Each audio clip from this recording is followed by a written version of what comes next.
بسم اللہ الرحمن الرحیم نحمده ونصلی علی رسولہ الکریم اما بعد فاعوذ باللہ من الشیطان الرجیم بسم اللہ الرحمن الرحیم یعلمون ظاہرا من الحیاة الدنیا وهم عن الآخرة هم غافلون۔ سامعین محترم، ایک نہایت ضروری بات جو اس سفر میں سامنے آئی، ہم اسلام آباد سے پشاور کی طرف سفر کر رہے تھے۔ راستے میں ایک جگہ ہم نے نماز پڑھی۔ ہمارے ساتھ دو لڑکے تھے، اس میں سے ایک لڑکا جو کہ مقامی تھا، اس نے نماز پڑھائی ظہر کی۔ ہم اس کی ابتدا میں نماز پڑھ رہے تھے، میں بھی ذرا لیٹ آیا تھا تو اس نے نماز شروع کر دیا تھا۔ میں 2 رکعت میں ان کے ساتھ شریک ہوا۔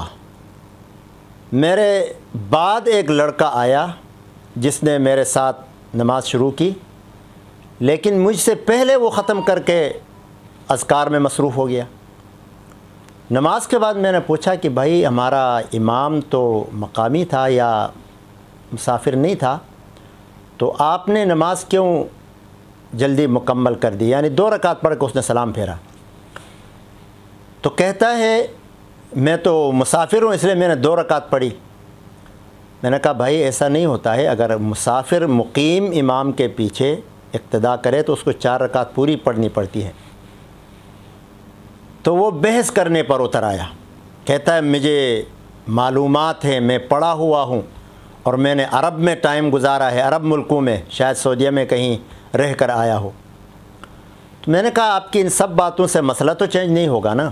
مسئلہ یہی ہے کہ آپ امام کے پیچھے، اگر مقیم امام کے پیچھے آپ نے اقتدا کی ہے تو آپ کو 4 ہی پڑھنی پڑیں گی۔ اگر آپ اکیلے پڑھ رہے ہیں تو 2 رکعت پڑھیں گے، ظہر میں، عصر میں، عشاء میں۔ تو بہرحال وہ بحث پر اتر آئے اور بات میری ماننے کے لیے تیار نہیں تھا۔ آج مسئلہ یہ ہے کہ لوگوں کو دینی حوالے سے دین کا علم نہیں ہے، دینی حوالے سے پتہ نہیں ہے، مسائل کا تو دور کا بھی ان کو ادراک نہیں ہے، نماز ان کی ٹھیک نہیں ہے، لیکن پھر بھی شیطان نے ان کو ایسے مطمئن کیا ہوا ہے، ایسے قانع بنایا ہوا ہے کہ جو 2 لفظ وہ جانتے ہیں اس پر انہیں اطمینان ہے، اور وہ اس اتنے حد تک مطمئن ہے کہ بھائی بس اب ہمیں کسی عالم سے، کسی مولوی سے پوچھنے کی ضرورت ہی نہیں ہے، ہمیں تو خود بہت سارا پتہ ہے۔ چنانچہ آپ دیکھتے ہیں بعض لوگ جن کا کلمہ ٹھیک نہیں، نماز ٹھیک نہیں، مسائل کا تو دور کی بات ہے، اس کا ادراک ہی نہیں ہے، علماء کے پیچھے لمبی لمبی زبانیں نکال کے باتیں کرتے ہیں، بحثیں کرتے ہیں، ادھر ادھر کی فضول باتیں۔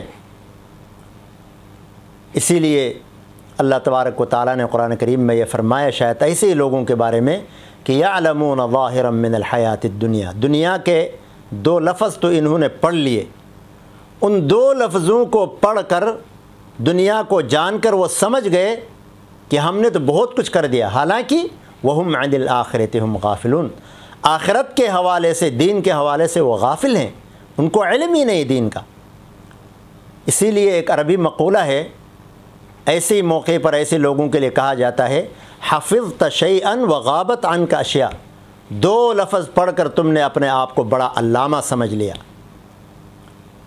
اور یہی وجہ ہے کہ آج کل لوگ دعویٰ کرتے ہیں کہ جی ہمیں تو بہت کچھ آتا ہے، ہمیں ان مولویوں کے پاس جانے کی کیا ضرورت ہے؟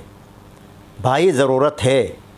آپ کو بیمار ہوں یا آپ کو کوئی ڈاکٹری نسخہ چاہیے، کوئی دوائی لکھوانا ہو تو آپ ڈاکٹر کے پاس جاتے ہیں، گھر بنانا ہو تو انجینئر کے پاس جاتے ہیں نقشہ بنانے کے لیے، جس بھی چیز کی ضرورت ہو اس چیز کے ماہرین کے پاس آپ جاتے ہیں۔